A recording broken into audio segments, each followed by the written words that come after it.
ഇന്ന് കിട്ടിയിരിക്കുന്ന ടോപ്പിക്ക് മിമിക്രിയാണ്. അപ്പോൾ എൻ്റെ group members Mithun, Meenakshi, Vishnupriya, Devisree, Aleena, Akhila, Anvitha, Theresa, Devika Binumma and myself Sreelakshmi. അപ്പോൾ നമ്മൾ സാധാരണയായിട്ട് കുറച്ച് ഫേമസ് ആയിട്ടുള്ള ആൾക്കാർ എന്ത് ചെയ്യുന്നു, അനുകരിക്കുന്നു, അല്ലെങ്കിൽ പറഞ്ഞ പട്ടിയുടെയും പൂച്ചയുടെയൊക്കെ ശബ്ദം അനുകരിക്കുന്നു. നമ്മൾ അതാണ് മിമിക്രി, നമ്മൾ നോക്കുമ്പോൾ അതാണ് മിമിക്രി. പക്ഷെ ഞങ്ങൾ അതിന് വ്യത്യസ്തമായിട്ട് നമ്മുടെ ഡെയിലി ലൈഫിൽ കണ്ടുവരുന്ന കുറച്ച് പേരെയാണ് ഞങ്ങളിവിടെ അനുകരിക്കാനായിട്ട് ശ്രമിക്കുന്നത്. ഞങ്ങളൊരു ബസ് സ്റ്റോപ്പിലേക്കാണ് നിങ്ങളെ കൂട്ടിക്കൊണ്ട് പോകുന്നത്. എത്രത്തോളം നന്നാവുമെന്ന് അറിയത്തില്ല, മാക്സിമം ഞങ്ങൾ ശ്രമിക്കും.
കൊണ്ടുവന്നിട്ടുണ്ടെന്നുള്ളത്. ഓരോരുത്തർക്കും അറിയാം എത്രത്തോളം വികസനമാണ് ഞാൻ കൊണ്ടുവന്നിട്ടുണ്ടെന്നുള്ളത്.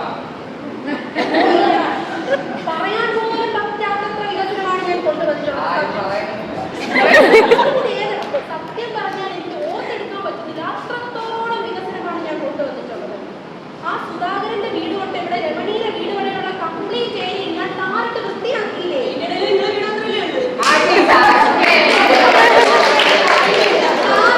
അത് മാത്രം നോക്കിയാൽ വികസനം നടക്കാത്തത് ഇങ്ങനെയുള്ള ശല്യങ്ങൾ കാരണമാണ്. ഇവനൊക്കെ വേറെടാ നീ എന്തായാലും അടുത്ത 5 കൊല്ലം നിങ്ങൾ എനിക്ക് തരണം. നിങ്ങൾ എന്തായാലും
ഇപ്പോൾ നമ്മൾ കണ്ടത് ബസ് സ്റ്റോപ്പിലെ ചെറിയൊരു രംഗമാണ് കണ്ടത്.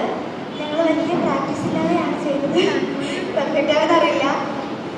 ബസ് വന്നപ്പോൾ എല്ലാവരും ക്ഷമയില്ലാതുകൊണ്ട് കയറുന്നതായിരുന്നു നമ്മൾ കണ്ടത്. അപ്പം ആ തിരക്കിൽ സഹായം വേണ്ടിയിട്ട് ബ്ലൈൻഡായ സ്ത്രീയെ ആരും ശ്രദ്ധിച്ചില്ല. അപ്പോൾ ഇത്തരത്തിലുള്ള മനുഷ്യത്വവും ക്ഷമയില്ലാത്ത നമ്മുടെ സമൂഹത്തിലുള്ള മനുഷ്യരെയാണ് ഞങ്ങൾ ഈ മിമിക്രിയിലൂടെ കാണിച്ചത്. ബസ് സ്റ്റോപ്പിൽ മാത്രമല്ല നമ്മുടെ ജീവിതത്തിൽ പലപ്പോഴും ഇങ്ങനെ തന്നെ സംഭവിക്കുന്നത്.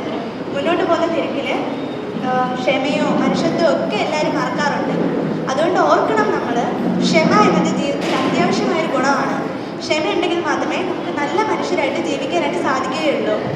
ഞങ്ങൾക്ക് ഇത്രയും നല്ലൊരു അവസരം ഒരുക്കി തന്ന ഗീതാ മിസ്സിന് വളരെയധികം നന്ദി പറയുന്നു.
ഇത് കൊണ്ട് കൊടുത്തപ്പോൾ നിങ്ങളതിന് പ്രസിഡന്റ് ക്രിയേറ്റ് ചെയ്തു.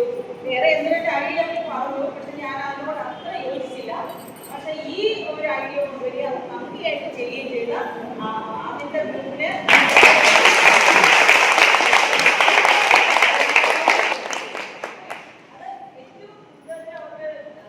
ചെയ്യാൻ സമയം കിട്ടിയില്ല. അപ്പം റിഹേഴ്സൽ ഇല്ലാതെ നിങ്ങൾ ഇത്രയും ഭംഗിയാവുമെങ്കിൽ നല്ല റിഹേഴ്സലോടെ ആണെങ്കിൽ നിങ്ങൾ എവിടെ നിൽക്കും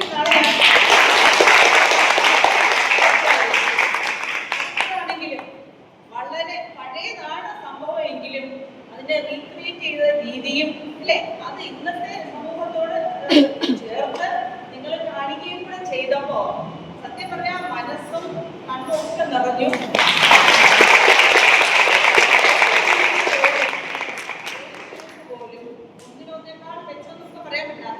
ഓരോന്നിലും നിങ്ങൾ ആ ഇന്നോവേഷൻ കൊണ്ടുവന്നിട്ടുണ്ട്. നിങ്ങളുടെ മനസ്സിന്റെ അങ്ങനെ നമ്മുടെ പെർഫോമൻസ് കഴിഞ്ഞു. ടീച്ചേഴ്സിൻ്റെ ഫ്രണ്ട്സിൻ്റെ നല്ല ഫീഡ്ബാക്ക് കിട്ടി. കുറേ ഫോട്ടോസ് എടുത്തു. ഒത്തിരി സന്തോഷമായി. അപ്പോൾ താങ്ക്സ് ഫോർ വാച്ചിങ്.